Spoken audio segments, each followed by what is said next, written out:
मैं पार्टी का एक छोटा सा कार्यकर्ता हूं कि रेवाड़ी के अंदर जो भी दावेदार हैं वो सभी मूल रूप से रेवाड़ी के नहीं है, वो सभी बाहर के हैं। ये मुद्दा मैंने नहीं बनाया। ये पिछली बार 2019 के चुनाव में ये बीजेपी के कुछ सीनियर नेता थे, उन्होंने ही इस मुद्दे को बनाया था। हमारी पार्टी के दो मुद्दे उन्होंने ही बनाए थे यहाँ पर लोकल थे, एक तो परिवारवाद का और एक बाहरी का। ये बाहरी कह के ही पिछली दफा 2019 में हमारे जो कैंडिडेट थे उसको उन्होंने दगा करके हरा दिया। मैं अपनी टिकट मांग रहा हूँ।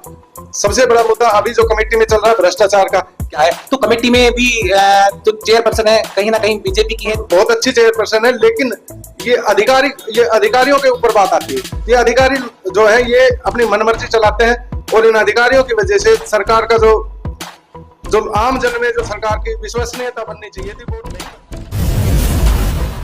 लोकसभा चुनाव के बाद विधानसभा चुनाव की सरगर्मियां तेज हो गई हैं। हम हरियाणा के रेवाड़ी में बैठे हैं और रेवाड़ी में हम भाजपा के दिग्गज नेता राजवीर यादव के चुनावी कार्यालय में आए हैं और उनसे कुछ चर्चा करते हैं। राजवीर जी, आपका हमारे चैनल पर स्वागत है। नमस्कार जी, न्यूज अपडेट के दर्शकों को और आपको भी नमस्कार सभी को। राजवीर जी, विधानसभा चुनाव के लिए आपने भाजपा की तरफ से गुल बजा दिया है, भाजपा की उम्मीदवारी की दावेदारी की है रेवाड़ी से, कैसे क्या कहना चाहेंगे इस बेस पे?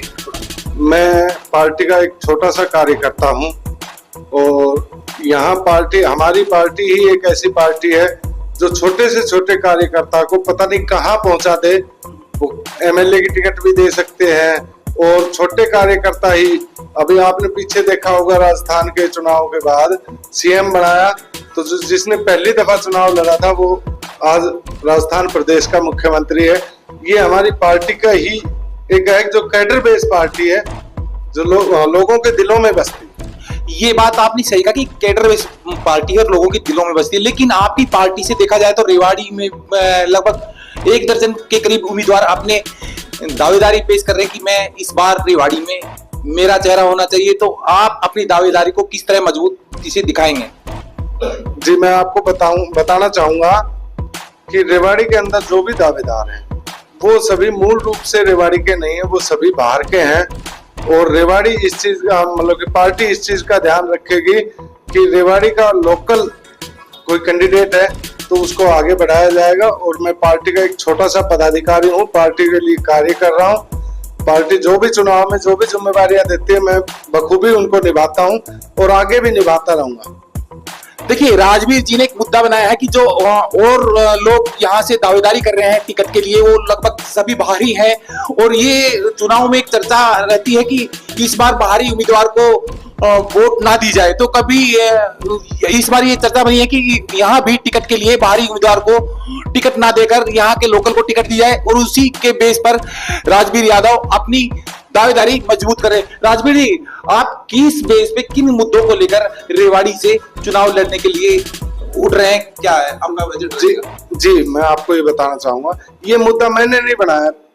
ये पिछली बार 2019 के चुनाव में ये बीजेपी के कुछ सीनियर नेता थे, उन्होंने ही इस मुद्दे को बनाया था। हमारी पार्टी के दो मुद्दे उन्होंने ही बनाए थे यहाँ पर लोकल थे, एक तो परिवारवाद का और एक बाहरी का।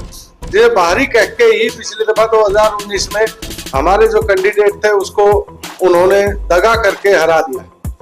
और अब पार्टी ऐसा नहीं करने देगी कि किसी भी बाहरी उम्मीदवार को वो लेके आए तो वो सीट खोने के उसमें नहीं है। पार्टी चाहती है कि हम पूर्ण बहुमत से तीसरी बार फिर हरियाणा में सरकार बनाए और मैं भी ये दावा करता हूं कि हरियाणा में तीसरी बार पूर्ण बहुमत से सरकार बनेगी। ये तो एक अच्छी बात है, आप कह रहे हैं कि पूर्ण रूप से सरकार बनेगी, लेकिन संगठन भी आपका अच्छा है।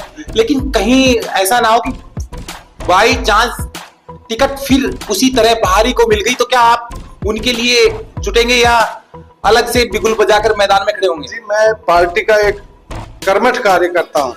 जैसा पार्टी आदेश करेगी, जो हमारे लिए पार्टी आदेश करेगी हम वो कार्य करेंगे।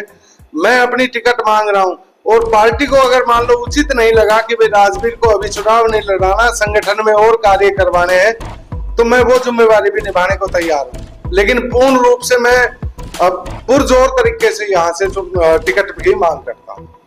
आप यहाँ से टिकट ले रहे हैं तो किन मुद्दों पर, क्या यहाँ के विकास कार्य होंगे आपकी नजर में? किस तरह से आप रेवाड़ी को?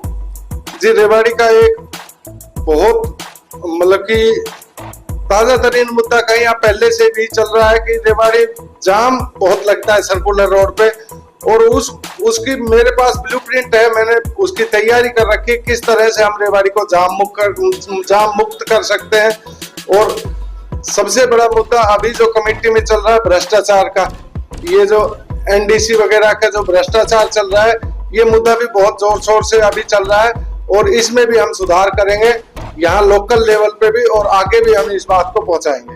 देखिए, आप भाजपा के नेता हैं, आपने अभी बताया कि कमेटी में भी एक मुद्दा चल रहा है, घपलाबाजी को आप बता रहे हैं किस तरह से क्या है, तो कमेटी में भी जो चेयरपर्सन है कहीं ना कहीं बीजेपी की है, तो जी बिल्कुल बिल्कुल बीजेपी की चेयरपर्सन है और बहुत अच्छी चेयरपर्सन है, लेकिन ये अधिकारियों के ऊपर बात आती है। ये अधिकारी जो है ये अपनी मनमर्जी चलाते हैं और इन अधिकारियों की वजह से सरकार का जो आम जन में जो सरकार की विश्वसनीयता बननी चाहिए थी वो नहीं बन पा रही है। आपका कहना है कि भाजपा पर अधिकारी ज्यादा हावी है, अधिकारियों की ज्यादा चल रही है। जी अभी यही हालात है जहाँ ये जो रेवाड़ी का देखते हुए कि यहाँ अधिकारियों की ज्यादा चल रही है और अधिकारी मतलब कि भ्रष्टाचार भी कर रहे हैं। मैं किसी का पर्सनली नाम नहीं लेता, लेकिन जब हम एनडीसी कराने जाते हैं तो काफी दिन लग जाते हैं, या पीपीपी आईडी बनवाते हैं, किसी भी मकान की कोई आईडी बनवाते हैं तो उसमें वो समय निकालते रहते हैं। ये तो केवल और केवल अधिकारियों की चूक है। राव इंद्रजीत सिंह के आप खास बताए जाते हैं, उनके नजदीकी बताए जाते हैं, तो राव इंद्रजीत सिंह ने आपको कितने संकेत दिए हैं कि आपको रेवाड़ी से चुनाव लड़ना है या रेवाड़ी से तैयारी करनी है, इस तरह का कोई संकेत अभी आया है क्या आपके पास? जी राव इंद्रजीत हमारे भाजपा के सांसद हैं, केंद्र में मंत्री हैं।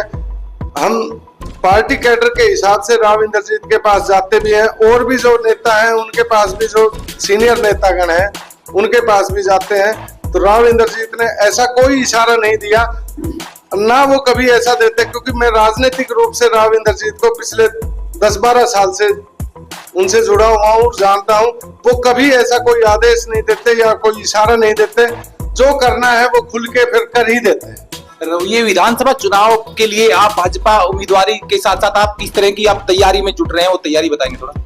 जी विधानसभा रेवाड़ी में 250 बूथ है और मैं हर बूथ लेवल पे जाता हूँ और लोगों से मुलाकात करता हूँ। लोगों के जो काम होते हैं, जो मेरे लायक काम है, मैं वो करवाता भी हूँ, और ऊपर के काम है वो आगे भी भेजता हूँ। तो लोगों के बीच में बना हुआ हूँ मैं पिछले 10-12 साल से, इसलिए मैं पार्टी में टिकट की मजबूत दावेदारी करता हूँ। रेवाड़ी विधानसभा के वोटरों को या यहाँ के लोगों को आप क्या अपील करना चाहेंगे? देश के विकास के लिए जो मोदी जी ने मॉडल तैयार किया है, उस देश के विकास के लिए आप देखो, पहले हमारा देश कितना पिछड़ा हुआ था और आज आर्थिक दृष्टि से वो 5वें नंबर पे आ गए। और मोदी जी ने ये वादा किया है कि 2024 के चुनाव में, हालांकि सरकार बन गई है लेकिन गठबंधन की सरकार है, फिर भी मोदी जी प्रयास करेंगे कि वो तीसरे नंबर पे, पूरी दुनिया में तीसरे नंबर पे आर्थिक शक्ति बन के उभरेगा। देखिए, अभी आप रेवाड़ी विधानसभा से भाजपा टिकट की दावेदारी करने वाले नेता राजबीर यादव से मुलाकात कर रहे थे। राजबीर यादव का कहना है कि इस बार उनकी बारी रेवाड़ी से भाजपा टिकट के लिए है और वो जीत जाएंगे, उनको टिकट मिल जाएगी तो रेवाड़ी के विकास में वो किसी तरह की कोई कमी नहीं छोड़ेंगे। आप देख रहे हैं न्यूज अपडेट।